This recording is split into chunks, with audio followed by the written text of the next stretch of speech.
رب العالمين له النعمة وله الفضل وله الثناء الحسن صلوات الله البر الرحيم والملائكة المقربين على سيدنا محمد أشرف المرسلين وحبيب رب العالمين وعلى جميع النبيين اللهم علمنا ما جهلنا وذكرنا ما نسينا وانفعنا بما علمتنا وزدنا علما وإنا نعوذ بك من حال أهل النار رب اشرح لي صدري ويسر لي أمري واحلل عقدة من لساني يفقه قولي. كل يسمع صوتي. Tout le monde entend ma voix? C'est bon? واضح؟ أما بعد فيقول الله تبارك وتعالى في القرآن الكريم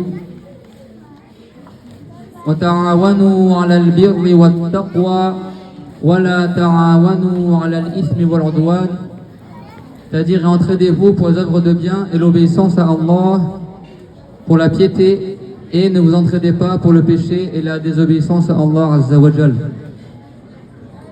Donc on remercie Allah Tabaraka wa Ta'ala qui nous réunit aujourd'hui dans cette occasion heureuse. Le prophète Mohammed sallallahu alayhi wa sallam a dit dans le hadith rapporté par Al-Bukhari et Muslim: Innamal a'malu bin niyyat wa innama likulli imri'in ma nawa. C'est-à-dire, certes, les bonnes œuvres ne valent que par les intentions, et certes, chaque personne a pour elle ce pourquoi elle a fait l'intention. Et c'est de l'habitude des musulmans, de la sunna, de profiter des occasions de bien pour remercier Allah Azza wa Jal, que ce soit lors des naissances ou lors des mariages ou tel que cela, de ne pas oublier que tout cela sont des grâces de la part de Allah Azza wa Jal et des bienfaits qu'il nous a accordés. En effet, Allah Tabaraka wa Ta'ala dit dans Surat Ar-Rum: وَمِنْ آيَاتِهِ أَنْ خَلَقَ لَكُمْ مِنْ أَنفُسِكُمْ أَزْوَاجًا لِتَسْكُنُوا إِلَيْهَا وَجَعَلَ بَيْنَكُمْ مَوَدَّةً وَرَحْمَةً إِنَّ فِي ذَلِكَ لَآيَاتٍ لِقَوْمٍ يَتَفَكَّرُونَ. Allah Tabaraka wa Ta'ala dit dans cette ayah honorée: وَمِنْ آيَاتِهِ أَنْ خَلَقَ لَكُمْ مِنْ أَنفُسِكُمْ أَزْوَاجًا. Ça veut dire parmi les signes de la toute-puissance de Allah Azza wa Jal, il y a le fait qu'il a créé d'entre nous des époux et des épouses. Allah Tabaraka wa Ta'ala a créé plusieurs sortes de créatures. Il a créé les anges, il a créé les djinns, il a créé les animaux, mais il a fait que nos époux et nos épouses soient du même genre que nous. Et Allah Ta'ala aurait pu très bien faire que l'être humain il se marie avec autre que des humains. Mais afin que la concordance ait lieu entre nous, Allah Azza wa Jal, il a fait que nos épouses et que nos époux ils sont du même genre que nous. An khalaqa lakum min anfusikum azwaja. Ay Allah Tabaraka wa Ta'ala khalaqa min al-bashar azwajan. Hadha min ni'amihi Ta'ala. لأن البشر يتفق مع البشر فخلق الزوج من البشر. Parce que quand les gens ils sont semblables, ils sont plus enclins à bien s'entendre dans leur union. Et pourquoi Allah Azza wa Jal a créé des époux et des épouses de notre semblable? Dieu l'a dit: لِتَسْكُنُوا إِلَيْهَا جَعَلَ فِي الزِّوَاجِ سُكُونًا وَرَحْمَةً وَمَوَدَّةً وَسَكِينَةً على الزوجين وذا من نعمه تعالى كما ورد في القرآن الكريم: هن لباس لكم وأنتم لباس لهن. يعني من شدة التعلق بين الزوج والزوجة فهما كاللباس في الآخر. Allah Tabaraka wa Ta'ala, il a fait que dans le mariage il y a un repos pour la personne, il y a une quiétude, que la femme elle trouve la quiétude auprès de son mari et que le mari il trouve la quiétude auprès de son épouse. Ils sont complémentaires et ça c'est une grâce de la part de Allah Azza wa Jal. Dans Surat Al-Baqarah, comme vous le savez, Dieu il a dit: Hunna libasun lakum. Ça veut dire vos épouses sont comme des habits pour vous. C'est-à-dire tellement l'union elle est forte que c'est comme si c'était un habit que tu portes. Et également l'homme est comme un habit pour sa femme. Ça veut dire que tout comme l'habit il est proche de ta peau, il est intimement lié avec toi, et bien également le mari et sa femme, ils sont intimement liés par le lien du mariage. Et ça montre aussi qu'il y a une affection particulière dans le mariage. Allah Ta'ala dit dans la suite de la ayah, وَجَعَلَ بَيْنَكُمْ مَوَدَّةً وَرَحْمَةً. Allah Tabaraka wa Ta'ala جعل في النكاح والزواج مودة ورحمة. بعض العلماء قالوا المودة أي ما يحصل من المعاشرة بالإحسان بين الزوج والزوجة، والرحمة هو الولد الذي يولد من هذين الزوجين، إنما هو رحمة من الله عز وجل. Donc Dieu il a dit que dans le Coran il a fait que dans le mariage il y a une tendresse, une mawadda, et également il y a une rahma. Certains savants ont dit la tendresse, c'est le fait que le mari et la femme ils jouissent d'une vie en communauté, d'une vie conjugale. Et la rahma, la miséricorde, c'est-à-dire qu'est-ce qu'il en découle de cette vie-là, c'est qu'il leur naît un enfant. Dieu fait que de leur union, il naisse un enfant, et cet enfant-là, c'est aussi une miséricorde de la part de Allah Azza wa Jal. Par le bien du mariage, Allah Ta'ala, il fait que l'enfant est affilié à son père. Et si un enfant il est hors mariage, alors il n'est pas affilié à la famille de son père. Donc cette rahma, cet enfant-là, également, c'est parmi les nombreux bienfaits que la personne obtient via le mariage. Également la subsistance. كم من الناس يخافون من الزواج لأنهم يخشون الفقر. يقولون أنا ما عندي مال كثير حتى أتزوج. لكن الله تبارك وتعالى يجعل البركة حيث شاء.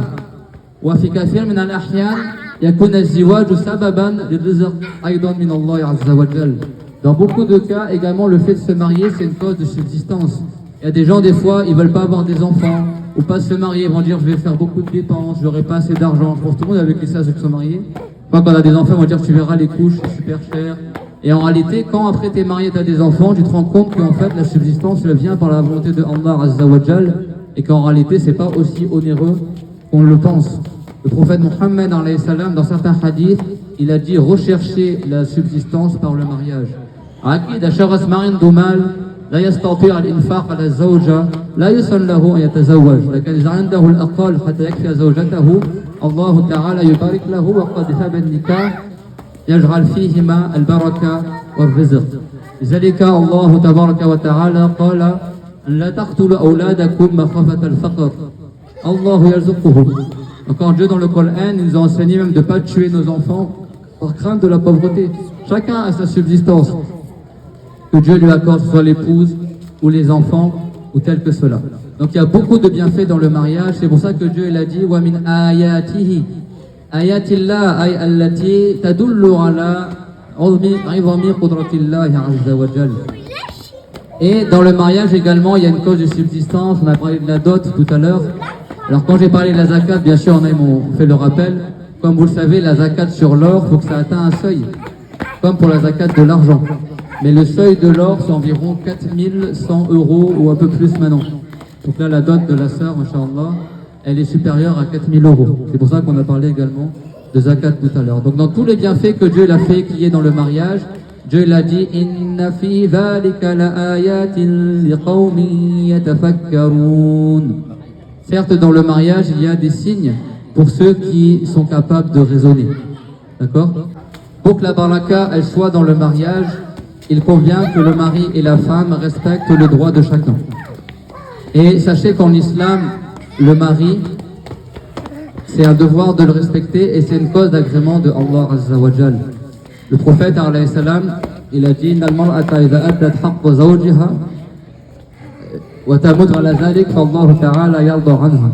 Si une femme elle s'acquitte du droit de son mari et qu'elle décède et son mari il est satisfait d'elle, alors elle ira au paradis. Et certes, le mari en islam a plus de droits sur la mariée que son propre père. Et également, la femme en islam a beaucoup de droits. Parmi les droits de l'épouse, il n'y a pas que l'homme qui a des droits en islam, il y a aussi la femme. Il y a des droits éminents qui est que déjà elle a le droit à sa dot. Ça, on a parlé tout à l'heure. Chaque contrat de mariage a une dot. Même si la dot n'est pas mentionnée dans le contrat, elle a quand même droit à sa dot. Wallahu ta'ala maza qala fil Qur'an وآتيتم إحداهن قنطارا فلا تأخذوا منه شيئا Ça veut dire, et même si tu donnais un quintal d'or, une grosse quantité d'or à la femme, alors vous n'avez pas le droit de prendre quoi que ce soit de sa dot. C'est-à-dire que la dot que la sœur elle a reçue, c'est à elle tout entière. Le mari, il a rien droit de prendre de cette dot-là, sauf si elle l'autorise. Ça, c'est un droit éminent de l'épouse. Ça, tout contrat de mariage, il comporte une dot. Au point que les savants, ils ont dit, si la dot n'a pas été mentionnée dans le contrat de mariage, il y a quand même une dot.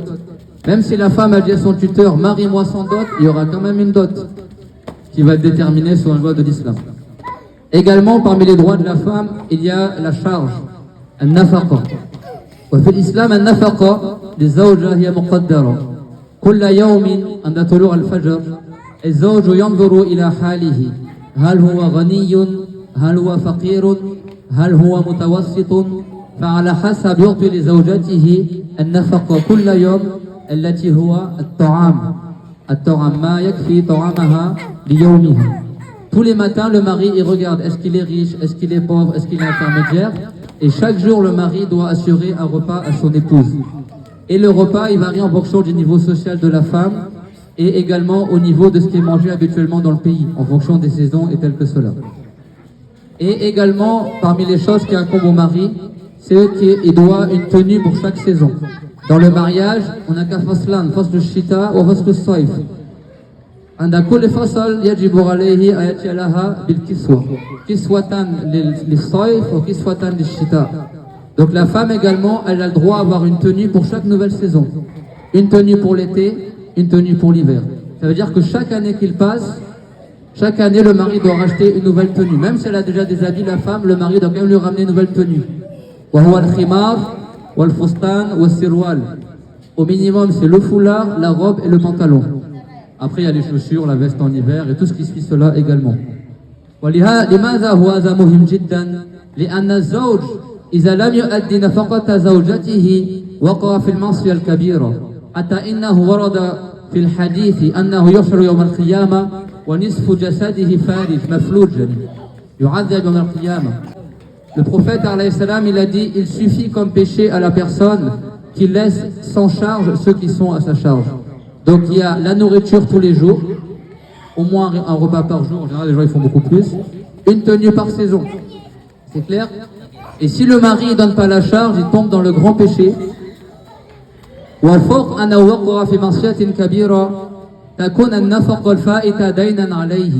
Et ça, beaucoup d'hommes ils ne le savent pas. Et je fais le rappel parce que beaucoup de maris ne donnent pas la charge à leurs épouses.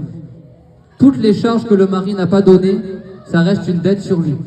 Ça veut dire qu'il devra dédommager la femme toutes les robes qu'il n'a pas données, tous les foulards qu'il n'a pas donnés, toute la nourriture qu'il n'a pas donnée, alors qu'il devait la donner. Parce que la charge de l'épouse, elle est prédéfinie en islam. C'est pas en fonction du besoin de la femme. Même si la femme n'a pas besoin de manger, le mari doit lui ramener à manger. Même si la femme n'a pas besoin de nouvelles robes, le mari doit lui ramener une nouvelle robe. Vous avez vu les droits importants de la femme en islam? Il n'y a pas d'injustice en islam.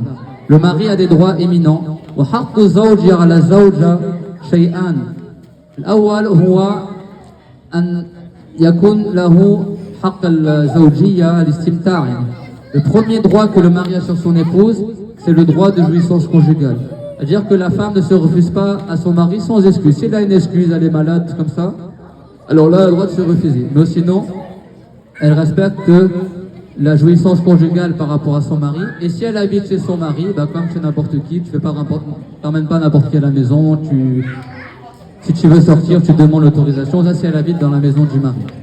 Autre que ça, écoutez bien les hommes, et le marié en particulier, autre que ça, ce n'est pas un devoir sur la femme d'obéir à son mari. C'est pas tout ce que le mari dit, c'est un devoir en islam d'obéir. S'il lui dit fais telle chose à manger, ramène-moi ci, ramène-moi ça.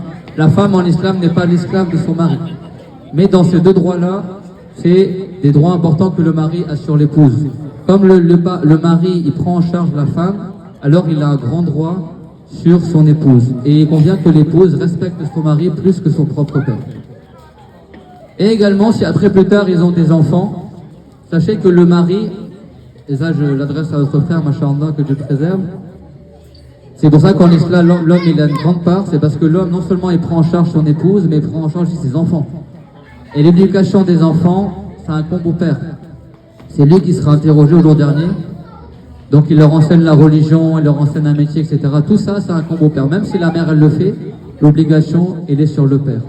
Donc c'est pour ça qu'en islam, la bienfaisance envers le mari est très importante. Et sachez que la personne qui a le plus de droits sur l'homme, c'est sa mère. La personne qui a le plus de droits sur l'homme, c'est sa mère. Et la personne qui a le plus de droits sur la femme, c'est son mari. Donc vous voyez que chacun des deux sexes, que ce soit l'homme ou la femme, celui qui a le plus de droits sur la femme, c'est qui? Son mari, si elle est mariée. Et sur l'homme, c'est qui a le plus de droits sur lui? Sur l'homme, c'est sa mère. D'accord? Donc en islam, que ce soit un homme ou une femme, chacun il a des droits. Et Allah Azza wa Jal nous apprend dans le Coran honoré que le mérite n'est pas par le fait que tu sois un homme ou une femme. Chacun a sa place en islam. Il y a des femmes qui sont éminentes, comme Madame Maryam, alayha salam. Dieu l'a dit, et c'est la meilleure femme du monde. Il a dit وَطَهَّرَكِ وَاصْطَفَاكِ عَلَى نِسَاءِ الْعَالَمِينَ وَطَهَّرَكِ وَاصْطَفَاكِ عَلَى نِسَاءِ الْعَالَمِينَ. Dieu l'a dit qu'il a purifié Maryam et qu'il l'a élue sur tout le reste des femmes du monde. Donc il y a des femmes en islam qui valent mieux que 1000 hommes. Et il y a des hommes qui sont meilleurs que certaines femmes également. Chacun il a un mérite. Parce que le mérite, comme vous le savez, dans la religion, c'est quoi? C'est par là. Par la piété. Par le fait d'accomplir les obligations et d'éviter les interdits. Allah Azza wa Jal dit Inna akramakum indallahi atqakum. C'est-à-dire, certes, celui qui a le plus de mérite parmi vous, c'est le plus pieux. Aujourd'hui, masha'Allah, par la grâce de Allah Azza wa Jal, Dieu il a fait que notre sœur qui a des origines sénégalaise, ivoirienne, et son père il est algérien, déjà masha'Allah elle est issue d'un métissage, et même parmi les compagnons il y avait déjà des métissages à l'époque du prophète alayhi salam, et elle se marie par la grâce de Allah à un Turc, et les Turcs on sait à quel point ils sont connus masha'Allah pour leur amour pour l'islam, pour la religion, et leur amour également pour l'Empire ottoman, l'Othmaniyin, ceux qui ont fait tellement pour l'islam au siècle dernier. D'accord, les sultans de l'Empire ottoman c'était tous des saints masha'Allah, rahimahumullah, rahmatan wasi'a. Et donc Dieu il a fait qu'aujourd'hui c'est uni une sœur algérienne, on va dire sénégalaise, ivoirienne, algérienne, à notre frère turc, d'accord? Et ça c'est conforme à la parole du prophète également, la fadla li arabiyyin ala a'jamiyyin illa bittaqwa. Il n'y a pas de mérite pour un arabe sur un non-arabe si ce n'est par la piété. Et alhamdoulilah, je pense que chacun parmi nous, il a vu, on est tous mélangés, tous de couleurs différentes, tous d'origines différentes, et c'est ça la beauté de l'islam. C'est comme ça qu'ils étaient les compagnons du prophète, alayhi salam. T'avais Bilal al-Habashi, t'avais Salman al-Farisi, t'avais Suhaib al-Rumi, t'avais des compagnons de Perse, des compagnons de Habasha, t'avais des compagnons qui avaient vécu chez les Romains. Et tous étaient mélangés, et tous, le prophète, alayhi salam, leur accordait le mérite par rapport à la piété. C'est rapporté dans l'histoire de Muslim, que quand le prophète, alayhi salam, il a fait le Hajj, le prophète Mohammed, alayhi salam, il a fait 4 fois la Umrah et 1 fois le pèlerinage, le Hajj. Quand il a fait le Hajj, comme vous le savez, on va à Arafat et après on part de Arafat pour aller à Muzdalifa. C'est là où on prend les cailloux pour jeter dans les bassins. Et après de Muzdalifa, on va à Mina. Le prophète Mohammed, alayhi salatu wassalam, quand il a fait le voyage de Arafat à Muzdalifa, il avait pour habitude de prendre derrière lui un compagnon. Pour honorer ses compagnons, il prenait sur la monture derrière son dos un des compagnons. Et il avait le choix entre son cousin arabe, qui était très beau, qui lui ressemblait, le fils de son nom, qui est Al-Fadl, fils de l'Abbas, et entre Oussama, fils de Zayd. Oussama, fils de Zayd, sa mère, elle était éthiopienne, c'est-à-dire qu'il était africain, d'accord? Elle était de couleur basanée. Le prophète, alayhi salam, il a regardé entre son cousin qui était arabe de Quraysh, et qui ressemblait au prophète physiquement, masha'Allah, et le fils de Zayd, Oussama, fils de Zayd. Oussama, fils de Zayd, il était en islam avant Al-Fadl. Et le prophète, il a considéré que Oussama était plus pieux que Al-Fadl. Il a pris d'abord Oussama derrière son dos. Et il n'a pas pris son cousin. Il n'a pas pris son cousin de Quraysh, qui lui ressemblait physiquement, qui était arabe. Il a pris Oussama, fils de Zayd, dont sa mère était Ayman al-Habashiyya. D'accord? Ayman, c'est celle qui a élevé le prophète Mohammed quand il était petit. C'est la servante de sa mère et c'était une femme africaine. Parce que le prophète, il ne regardait pas la couleur de peau, il regardait le mérite sur le jugement de Allah Azza wa Jal. Et comme Oussama, fils de Zayd, était entré en islam avant Al-Fadl, le prophète, il a d'abord pris Oussama derrière lui de son voyage de Arafat et la Muzdalifa. Et après, quand il a quitté Muzdalifa pour aller à Mina, il a pris derrière son dos Al-Fadl, fils de Al-Abbas. C'est-à-dire que le prophète, même avec les propres membres de sa famille, il mettait en avant ceux qui étaient le plus pieux, alayhi salatu wassalam. Et le prophète Mohammed a dit Man battaha bihi amalu lam yuslih bihi nasabu. C'est-à-dire, si quelqu'un, il œuvre pas beaucoup pour la religion, ce n'est pas sa lignée familiale qui le fera accélérer. C'est pas parce que le frère ou la sœur descend de tel roi ou de tel savant ou de tel saint que forcément il est meilleur que quelqu'un qui n'a pas une haute lignée familiale. On a vu la fois dernière que la femme est demandée en mariage pour 4 raisons. Soit pour sa lignée familiale, soit pour son argent, soit pour sa beauté, ou soit pour sa religion. D'accord? Et le prophète, il a dit, alors sois gagnant en choisissant la femme qu'à la religion. Allah Azza wa Jal yaqulu fil Qur'an al-Karim وَمَنْ يَعْمَلْ مِنَ الصَّالِحَاتِ مِنْ ذَكَرٍ أَوْ أُنْثَى وَهُوَ مُؤْمِنٌ فَأُولَٰئِكَ يَدْخُلُونَ الْجَنَّةَ وَلَا يُظْلَمُونَ نَقِيرًا. Dans le Coran, Allah Azza wa Jal dit celui qui fait des bonnes actions, qu'il soit un homme ou une femme, il n'y a pas de différence, un homme ou une femme, tandis qu'il était croyant, alors ces gens-là entreront au paradis et ne subiront pas d'injustice, ne serait-ce que de la taille d'un naqir. Le naqir, c'est le trou qu'il y a dans le milieu de la date. Vous voyez, la date, il y a une forme d'un côté, et de l'autre côté, il y a un petit trou. C'est quelque chose qui est minime. Dire au jour dernier, le croyant, s'il a fait des bonnes actions, il en aura les récompenses, s'il a une bonne intention, et il ne subira point d'injustice. Donc on termine le cours par cette ayah, que Allah Azza wa Jalla a dit « وَمَنْ يَعْمَلْ مِنَ الصَّالِحَاتِ » Et celui qui fait des bonnes actions, مِنْ ذَكَرٍ أَوْ أُنْثَى, qu'il soit un homme ou une femme, وَهُوَ مُؤْمِنٌ, c'est-à-dire tandis qu'il était croyant.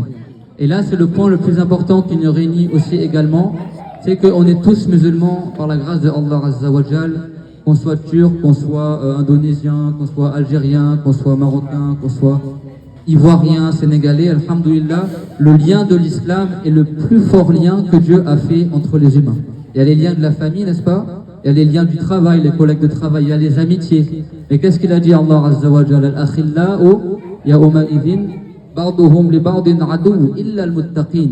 Même les amis qui sont très en lien dans le bas monde, au jour dernier seront des ennemis les uns pour les autres, sauf si ils étaient sur la piété et que leur amitié était basée sur l'amour pour l'agrément de Allah, c'est-à-dire d'aimer pour son frère ou sa sœur en islam ce qu'on aime pour nous-mêmes.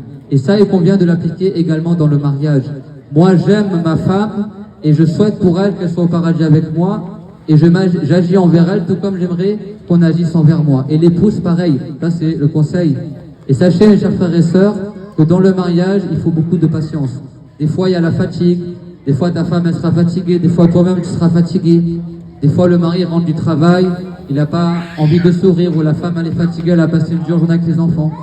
Donc, beaucoup de problèmes dans le mariage se résolvent par le fait de patienter les uns sur les autres et de se comporter envers son conjoint, tout comme on aimerait se comporter envers nous-mêmes. Et de toujours faire en sorte que le lien le plus fort qui nous unisse, que ce soit dans nos mariages, que ce soit avec nos enfants, que ce soit avec nos amitiés et nos relations avec les gens, que ce soit le lien de la religion.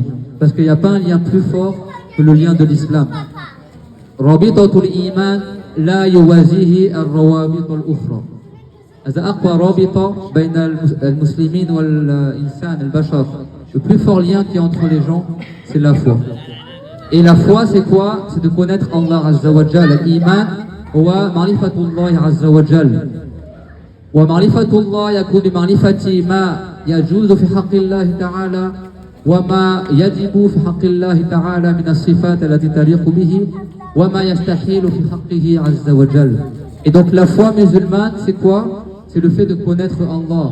On croit en Dieu parce qu'on connaît Dieu. C'est quoi connaître Dieu? Personne ne peut imaginer l'arrêté de Allah Azza wa Jal. Mais on connaît Dieu par ses attributs.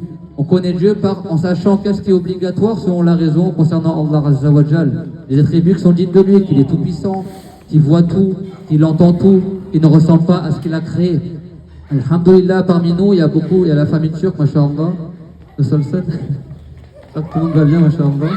Chez les Turcs, ils suivent quelle école? L'école de Abu Hanifa, An-Nu'man ibn Thabit.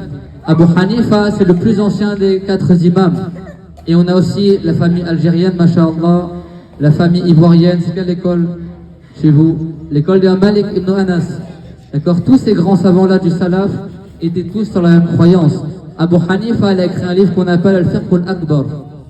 Même en Al-Fiqh al-Akbar, wa aham shay yajibu ma'rifatuhu fi umur ad-din. Al-Fiqh, c'est la science. Abu Hanifa, il a dit la meilleure des sciences, c'est quoi? L'aqida, la croyance. Il a mis son livre, le plus grand des fiqh. C'est quoi le plus grand des fiqh? C'est la croyance. Abu Hanifa, radiallahu anhu, An-Nu'man fils de Thabit, il a rencontré des compagnons du prophète, alayhi salam. Certains ils ont dit 5 compagnons, ils ont dit 7 compagnons. Et le père d'Abu Hanifa, qui s'appelait An-Nu'man, il a rencontré l'imam Ali ibn Abi Talib, le cousin du prophète. Et il a demandé à l'imam Ali ibn Abi Talib qu'il invoque pour sa descendance. Et l'imam Ali a invoqué la bénédiction que Dieu ait bénisse la descendance du père d'Abu Hanifa. Et il a eu comme enfant le grand savant qui est Abu Hanifa An-Nu'man ibn Thabit. D'accord, le père d'Abu Hanifa, pardon, c'est Thabit, d'accord. Et donc Abu Hanifa, c'est le plus ancien des 4 imams. Il était avant l'imam al-Shafi'i, avant l'imam Malik et avant l'imam Ahmad ibn Hanbal. Abu Hanifa, dans son livre Fiqh al-Akbar, il dit Allahu la yushbihu shay'an wa la yushbihu shay'. Ça veut dire rien ne ressemble à Allah et Allah ne ressemble à rien. Et il dit également Wallahu yatakallamu la kalamina. نحن نتكلم بآلات وحروف وصوت أما كلام الله عز وجل ليس بحرف ولا لغة وصوت. Et il a dit également que Dieu il parle et que la parole de Allah n'est pas comme son parole à nous. Que la parole de Dieu c'est pas un son, c'est pas des lettres, c'est pas une langue. Et que Dieu on ne peut pas l'imaginer. D'accord. Et alhamdulillah jusqu'à aujourd'hui en Turquie tu vois que les gens ils ont la bonne croyance, la croyance des Maturidiyya. Et chez les Malikites ils suivent la croyance de l'Ash'ariyya. Et ça, c'est 2 écoles dans la croyance qui enseignent la même croyance. Sauf qu'Abu al-Hassan al-Ash'ari, enfin qu'il est un descendant plutôt d'Abu Musa al-Ash'ari, qui était un arabe, lui, il était, d'accord, chez les arabes. Et t'avais Abu Mansour al-Maturidi, qui lui était dans les pays de Perse. Et chacun, il a défendu la croyance dans sa région. Et tu vois que beaucoup de Hanafites, ils ont suivi la voie d'Abu Mansour al-Maturidi. Et beaucoup de Shafi'i et de Malikites, ils ont suivi la voie d'Abu al-Hassan al-Ash'ari. Et les savants, ils ont dit qu'après ces 2 grands savants-là, tous ceux qui sont venus après eux, ils sont les gens de Ahlus Sunnah wal Jama'a, et que les Ash'ari al-Maturidiyya, c'est eux qu'on appelle Ahlus Sunnati wal Jama'a. Donc ce qui nous unit plus que le mariage et plus que cette belle réunion aujourd'hui, c'est la foi et le fait qu'on est tous sur la même croyance que Allah Azza wa Jal n'est pas un corps, que Dieu on ne peut pas l'imaginer. Abu Mansour al-Baghdadi, qui est un grand savant shafi'ite, il a écrit un livre il y a environ 1000 ans qui s'appelle Al-Farq bayn al-Firaq, c'est-à-dire la distinction entre les différents groupes égarés. Et il a dit wa ajma'u ala annahu la yahwihi makan wa la yajri alayhi zaman wa la yajri alayhi zaman, que tous les savants musulmans sont tous unanimes que Dieu n'est pas circonscrit dans une place, dans un lieu, et qu'il n'est pas sujet au temps. Et Abu Hanifa, parmi les gens qui ont suivi son école, il y a le grand savant du salaf, Abu Ja'far Ahmad ibn Salama al-Warraq al-Tahawi, qui a dit au début de son livre هذا ذكر بيان عقيدة أهل السنة والجماعة على مذهب فقهاء الملة أبي حنيفة النعمان بن ثابت al-Koufi, et après la cité des autres. Il a dit ça, c'est la mention de la croyance d'Ahlus Sunnati wal Jama'a selon la voix des savants de la communauté. Et il a cité Abu Hanifa et ses 2 compagnons qui sont qui? Ahmed Shaybani, Hassan al-Shaybani et Abu Yusuf al-Qadi. D'accord, chez les Hanafites c'est connu. Ils disent Waqalu yaqsiduna Abu Hanifa. Il y a 3 grands imams chez les Hanafites.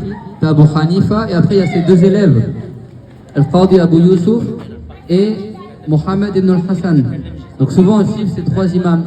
Al-Tahawi a repris l'explication de la croyance musulmane dans son livre Al-Aqidah al-Tahawiyya et il a expliqué de la même manière qu'Abu Hanifa. Et tu trouves que les grands savants malikites comme Norashir et d'autres, ils ont expliqué la croyance de la même manière. Allah Azza wa Jal khaliq kulli shay. Dieu le créateur de toutes choses. Il a créé le ciel, il a créé la terre, il a créé les anges, il a créé les humains, il a créé les prophètes. Allah Ta'ala existait donc avant le ciel, avant la terre, avant les humains, avant le temps. Dieu l'a dit, wa khalaqa kulla shay, il a créé toutes choses. Donc la croyance de l'islam, c'est qu'avant que Dieu ait créé le ciel, Dieu n'était pas au ciel. Avant que Dieu ait créé la terre, Dieu n'était pas sur terre. Et Allah Azza wa Jal existait avant les endroits et avant le temps.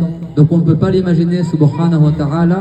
Il n'est ni dans un endroit, ni dans le temps, ni partout. Allah Ta'ala n'est pas comme sa création. Et que Allah Ta'ala fasse une vaste miséricorde aux sultans de l'Empire ottoman qui ont préservé la communauté jusqu'à nos jours, masha'Allah. Le dernier sultan, il était qu'en 1920, d'accord? Et c'est eux qui ont transmis jusqu'à nos jours même les traces du prophète, alayhi salam. C'est qu'il y a des groupes égarés qui sont apparus en Arabie et détruisaient tous les vestiges musulmans. Qui c'est qui a sauvé certaines choses de la Kaaba, qui a sauvé les épées du prophète, qui a sauvé les affaires des compagnons, les cheveux du prophète, et maintenant c'est dans le palais d'Ol-Kapi, le palais du sultan des musulmans. Ce sont les Turcs, d'accord, l'Empire ottoman. Vous savez que même la calligraphie aujourd'hui qui est utilisée dans le Coran, Al-Khat al-Uthmani, c'est les Turcs qui l'ont inventé, la calligraphie avec laquelle on écrit le Coran aujourd'hui. Autre que les Mosraf du Maghreb, mais la calligraphie qui est dans le port des Mosraf, c'est les Turcs. Jusqu'à aujourd'hui, Istanbul, c'est une des villes les plus connues pour la calligraphie. Et également au Maghreb, il y a eu des grands savants, et également en Côte d'Ivoire, et dans tous les grands pays musulmans, masha'Allah, Dieu l'a fait qu'il y a eu toujours des savants jusqu'à la fin du monde qui défendront la religion de l'islam. C'est pour ça que, alhamdoulilah, on remercie Allah Azza wa Jal, que la diversité de nos origines ne nous a pas empêchés de nous rassembler aujourd'hui, que la diversité de nos écoles de jurisprudence et des voies qu'on suit ne nous a pas empêchés de concrétiser ce mariage magnifique, masha'Allah. Beaucoup, ils m'ont dit qu'il y a beaucoup de baraka. Moi-même, je trouve que, masha'Allah, c'est une plus belle fête de mariage que j'ai vue dans ma vie, masha'Allah. L'endroit est magnifique, tout le monde est chaleureux, tout le monde est lumineux, les mariés sont resplendissants. Et on demande à Allah Azza wa Jal qu'il accorde la baraka à notre cher frère et notre chère sœur, qu'il fasse qu'ils soient unis dans le bien, que la religion soit leur guide dans leur mariage, et que chaque décision qu'ils prennent dans leur couple soit éclairée par la lumière de la foi et la lumière de la religion. Et que Allah Ta'ala nous accorde la baraka dans le bas monde et dans l'au-delà, et qu'il accorde une descendance vertueuse, des beaux enfants vertueux et des beaux petits-enfants pour leurs familles respectives. Walhamdulillahi Rabbil Alamin, que Dieu vous récompense tous d'être venus, et Inch'Allah qu'on retrouve les souvenirs de ce moment heureux au paradis, et qu'on soit réunis dans le haut degré du paradis, tout comme Dieu nous a réunis aujourd'hui dans cette fête de mariage. Wa akhiru da'wana alhamdulillahi Rabbil Alamin, sallallahu wa sallam ala Muhammadin amin, wa ala jami'in nabiyyin wa alihi wa sahabatihi al-mayamin. الحمد لله رب العالمين صلى الله على محمد وعلى جميع النبيين وآله وصحبه وسلم. الله يا الله يا الله يا الله يا ذا الجلال والإكرام يا ذا الجلال والإكرام يا ذا الجلال والإكرام يا أرحم الراحمين يا أرحم الراحمين يا أرحم الراحمين. ربنا آتنا في الدنيا حسنة وفي الآخرة حسنة وقنا عذاب النار. ربنا لا تزغ قلوبنا بعد إذ هديتنا وهب لنا من لدنك رحمة إنك أنت الوهاب. اللهم اجعلنا هداة مهتدين غير ضالين ولا مضلين. اللهم اضرب الظالمين بالظالمين واخرجنا من بين أيديهم سالمين مطمئنين. اللهم بارك على الزوجين هنا، اللهم ارزقهما ذرية صالحة قرة أعين يا الله يا كريم.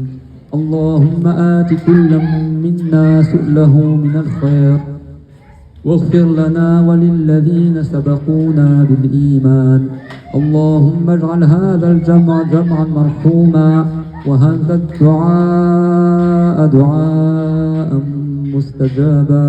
اللهم وفقنا لما تحبه وترضى وأمتنا وأنت راض عنا يا الله يا كريم. اللهم زدنا علما وأنبت أولادنا نباتا حسنا وفقنا لكل خير يا الله يا كريم. والحمد لله رب العالمين على نية القبول والشفاء وإيتاء سؤلنا من الخير. الفاتحة. أعوذ بالله من الشيطان الرجيم. بسم الله الرحمن الرحيم. الحمد لله رب العالمين الرحمن الرحيم مالك يوم الدين. إياك نعبد وإياك نستعين. اهدنا الصراط المستقيم صراط الذين أنعمت عليهم غير المغضوب عليهم ولا الضالين. آمين. بارك الله فيكم وجزاكم الله خيرا.